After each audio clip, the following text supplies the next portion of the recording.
When University President Dr. Jonathan Blake became Harvard's most respected academic leader, faculty trusted him to protect the institution's legacy. But when his prescription addiction and research fraud schemes consumed him, he began falsifying studies for pharmaceutical companies and murdering professors who discovered his crimes, turning the campus into a deadly academic scandal. Before starting the video, don't forget to subscribe to the channel and turn on notifications. Now, let's get back to the video. The Massachusetts autumn colors painted Harvard University's campus as President Dr. Jonathan Blake organized falsified research documents and pharmaceutical company payment records for what would become the most dangerous academic operation of his 28-year career as New England's most influential university president and academic research coordinator.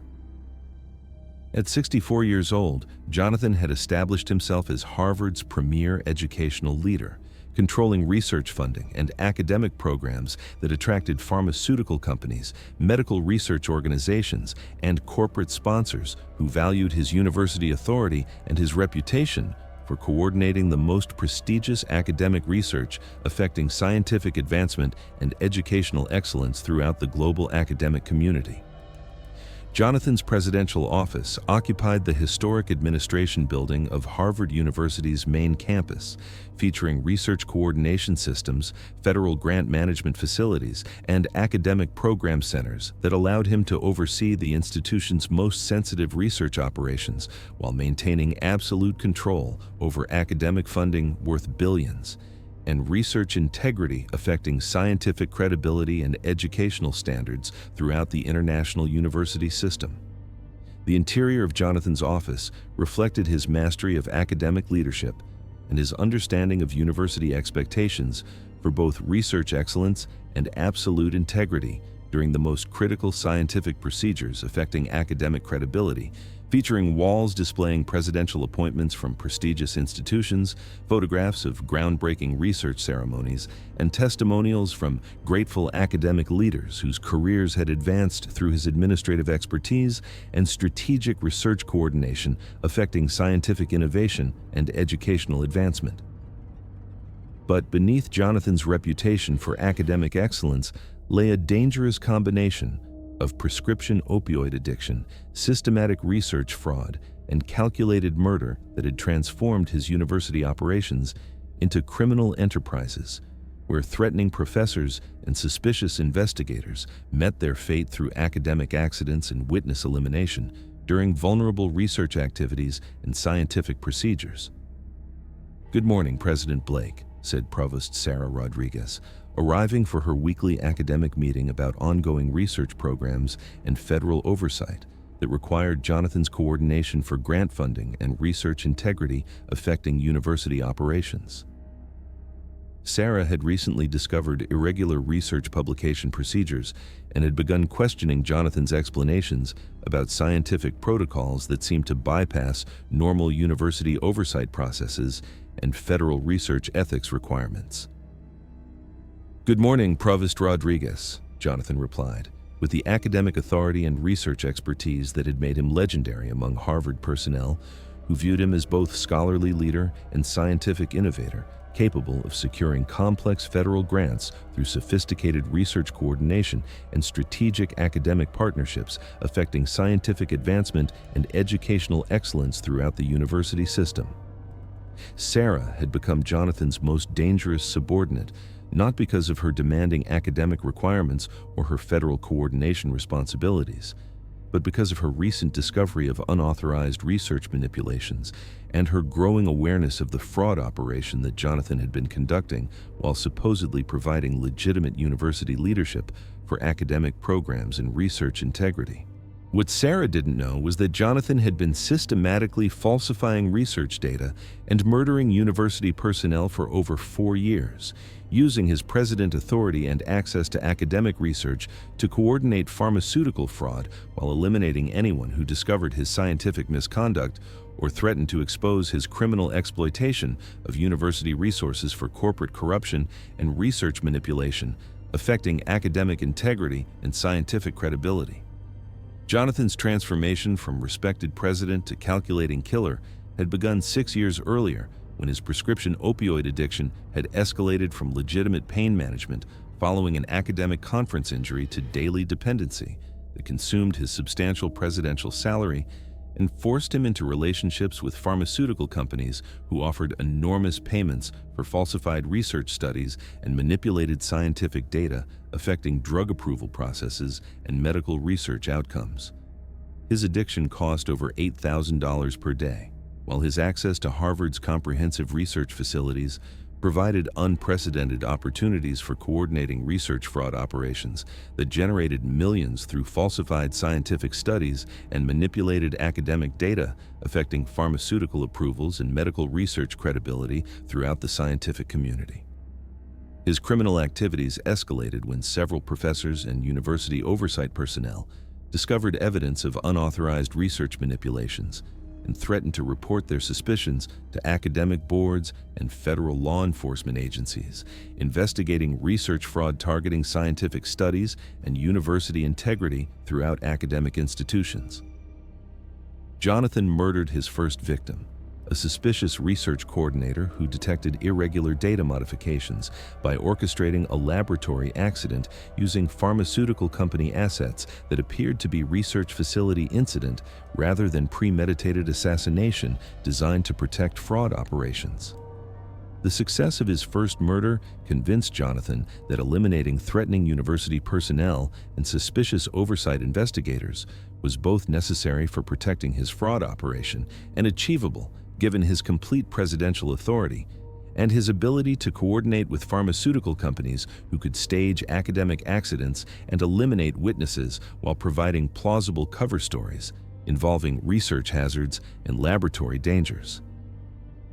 Over the following 4 years, Jonathan murdered 12 additional individuals using various pharmaceutical methods and academic coordination that took advantage of his president authority, his access to corporate networks during vulnerable research activities, and his ability to stage deaths as academic accidents or research incidents that occurred during routine university operations with personnel who had access to sensitive information that could expose research fraud operations. His victims had been carefully selected based on their discovery of his criminal activities, their potential cooperation with university authorities, or their knowledge of research procedures that could expose his pharmaceutical coordination and systematic falsification of scientific data affecting academic oversight and research integrity compliance. His victims included Professor Patricia Williams, a medical research specialist who had discovered evidence of systematic data manipulation and whose laboratory consultation had resulted in fatal chemical exposure staged by pharmaceutical assets during routine research procedures. Dr. David Foster, who had reported suspicious research activities and whose Harvard meeting had ended in fatal equipment malfunction using devices sabotaged through corporate networks. And Agent Jennifer Martinez, a federal research integrity investigator who had been tracking academic fraud and whose university inspection had resulted in fatal exposure to concentrated drugs disguised as laboratory supply contamination affecting federal oversight of academic operations. The research fraud operation had become extraordinarily sophisticated, with Jonathan coordinating the systematic falsification of scientific studies through carefully planned data manipulation and pharmaceutical company coordination that provided fraudulent research supporting drug approvals and medical treatments affecting public health and scientific credibility throughout the academic community. Clinical trial studies served as primary fraud operations, with Jonathan personally coordinating the manipulation of research data and falsification of scientific results for pharmaceutical companies, seeking drug approvals and medical treatment validation, affecting public health safety and scientific research integrity throughout the medical community. The most disturbing aspect of the operation was the systematic endangerment of public health through falsified research studies, with Jonathan coordinating fraudulent scientific data that led to approval of dangerous pharmaceutical products and medical treatments affecting patient safety and public health protection throughout healthcare systems worldwide. Multiple patients had been harmed or killed as a direct result of Jonathan's research fraud operations, with dangerous pharmaceutical products and medical treatments being approved based on falsified scientific studies that concealed safety risks and health dangers, affecting public health protection and medical treatment credibility. President Blake, I need to discuss serious concerns about research fraud and reports of scientific misconduct connected to your university operations, said FBI Special Agent Maria Torres of the Bureau's Healthcare Fraud Division, arriving at Jonathan's office carrying federal warrants to inspect his research procedures and interview him about suspicious academic activities. Special Agent Torres specialized in investigating academic crimes and had developed expertise in recognizing patterns of research fraud and scientific misconduct affecting university operations throughout academic institutions. Special Agent Torres's investigation represented an existential threat to Jonathan's criminal operation, as her federal research fraud expertise and access to academic crime databases could expose the systematic fraud operations and connect him to multiple suspicious deaths during research activities and university meetings affecting federal oversight and academic law enforcement cooperation. Special Agent Torres, I think there may be some misunderstanding about complex academic research and the unfortunate reality that university personnel sometimes experience laboratory hazards despite advanced safety protocols and federal coordination measures, Jonathan said while discreetly activating a concealed emergency communication system that would summon corrupt university employees who were part of his fraud network for emergency elimination of federal law enforcement threats. Perhaps we could discuss these concerns in our research coordination facility, where I can demonstrate the scientific procedures that might explain these tragic laboratory incidents. Academic research involves dangerous scientific operations that might appear suspicious to those unfamiliar with pharmaceutical clinical coordination and research fraud affecting university operations. Special Agent Torres agreed to examine Jonathan's research procedures, not realizing that the president was leading her to a secure facility where previous murders had been committed and where Jonathan planned to coordinate her elimination using pharmaceutical company assets while staging the scene as federal agent targeting that occurred during research investigation, providing cover for her elimination while appearing to be corporate retaliation rather than deliberate murder by a president protecting his fraud operations. But Jonathan's carefully planned murder of the federal agent was about to be prevented by the unexpected arrival of university oversight officers who had been investigating academic irregularities and had identified connections to his systematic fraud activities affecting research operations and scientific integrity programs. Academic Inspector Michael Santos had been conducting comprehensive investigation into university corruption and research fraud that exploited president authority to facilitate pharmaceutical misconduct and eliminate potential witnesses to academic crimes affecting university oversight and federal research law enforcement cooperation. Inspector Santos specialized in investigating academic crimes and had developed expertise in tracking university operations that compromised scientific integrity while conducting systematic elimination of threats to fraud operations affecting research credibility and academic operational security. The academic investigation had been initiated by reports from multiple university oversight agencies and scientific integrity organizations who noticed patterns of suspicious research publications and university personnel deaths, suggesting pharmaceutical networks were infiltrating academic institutions to facilitate research fraud while eliminating witnesses through sophisticated methods disguised as laboratory accidents. University President Dr. Jonathan Blake, I'm Inspector Santos with Academic Oversight, he announced as he entered the research facility where Jonathan was coordinating Special Agent Torres's elimination. I have federal warrants for your investigation on charges of systematic research fraud, academic corruption, scientific misconduct, and multiple counts of first-degree murder related to your exploitation of presidential authority for criminal operations affecting scientific integrity and public health. Jonathan's reaction to the academic oversight intervention was desperate attempts to maintain his scholarly credibility, as he realized that federal agents and university investigators had been investigating his fraud activities and connected them to systematic university personnel murders and pharmaceutical coordination affecting academic operations. Special Agent Torres looked stunned as she realized how close she had come to being murdered by the president she was investigating for research fraud. Her academic investigation had not only exposed Jonathan's fraud and murder operation, but also prevented her own death at hands of a killer using university authority as cover for systematic elimination of federal agents and research crime investigation threats. The comprehensive investigation that followed Jonathan's arrest revealed the full scope of his criminal enterprise and sophisticated methods he had developed to exploit presidential authority for systematic research fraud and murder.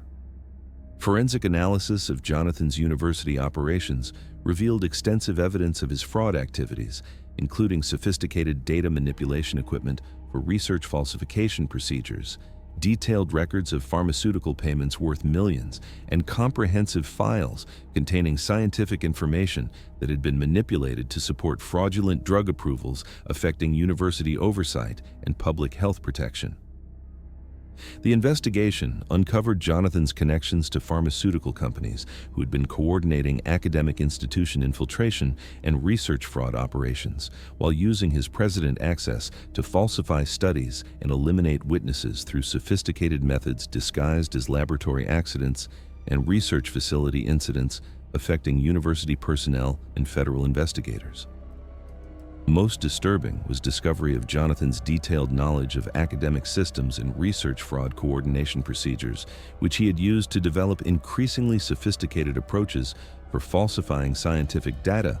while eliminating university personnel who discovered his fraud operations or threatened to expose his pharmaceutical coordination activities affecting scientific integrity and public health. University President Dr. Jonathan Blake was ultimately convicted of 13 counts of first-degree murder, systematic research fraud, academic corruption, scientific misconduct, conspiracy with pharmaceutical companies, and numerous other charges related to his exploitation of presidential authority for criminal operations affecting scientific integrity and public health. The conviction sent unprecedented shockwaves throughout Harvard University, prompting immediate reforms in academic oversight, research monitoring, and presidential addiction prevention measures designed to protect scientific integrity from exploitation by corrupted university officials involved in pharmaceutical fraud activities.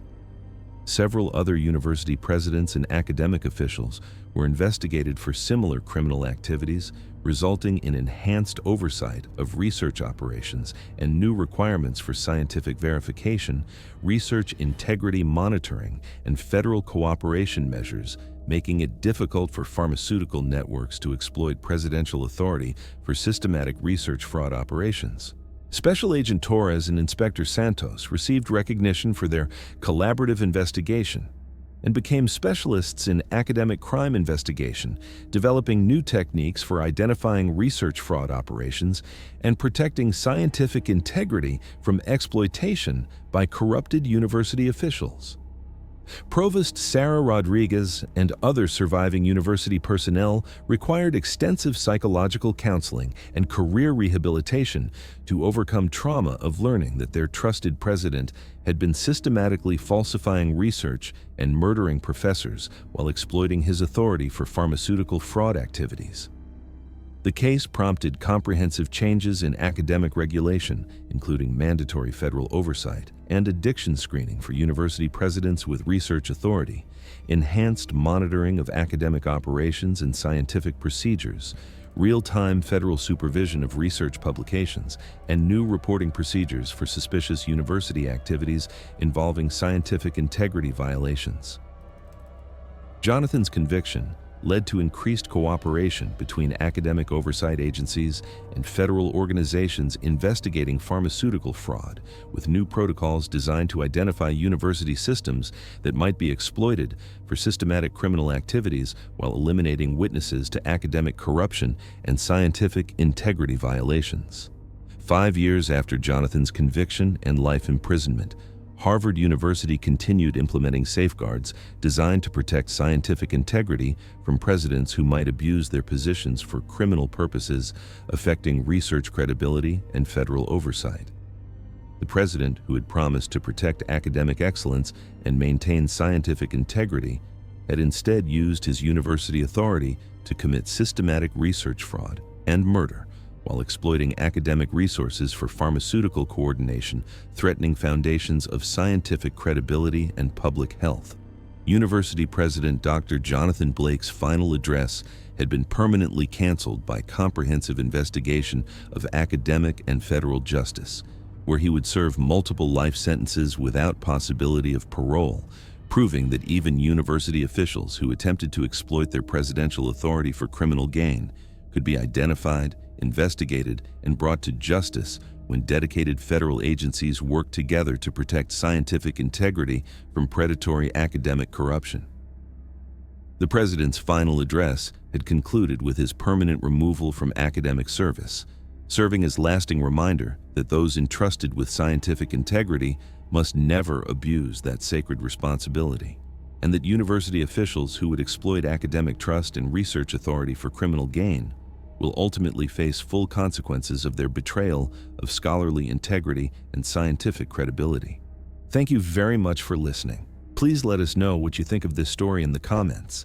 Don't forget to like the video and subscribe to the channel. Turn on notifications so you don't miss any other videos.